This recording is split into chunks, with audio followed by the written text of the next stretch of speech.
Thank you, Avinash. We start off with news from Barbados, where the former Minister of Industry, International Business, Commerce and Small Business Development, Donville Innes, was on Monday indicted in the United States with conspiracy to launder money and money laundering following his alleged acceptance of bribes from a Barbadian insurance company in 2015 and 2016.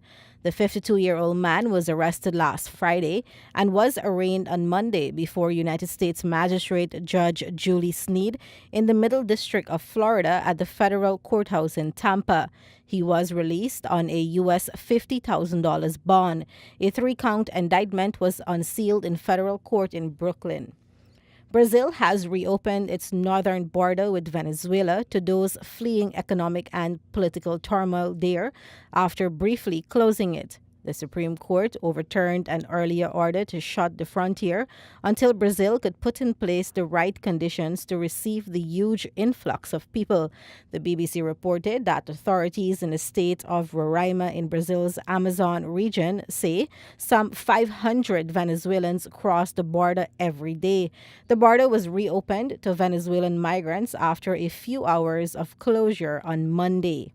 Internationally, police in Indonesia say they have freed a 28-year-old woman who was held captive in a cave for 15 years by a village shaman. The BBC reported that the 83-year-old man is alleged to have kidnapped the woman when she was 13 and brainwashed her into believing she was possessed by a spirit or a jinn.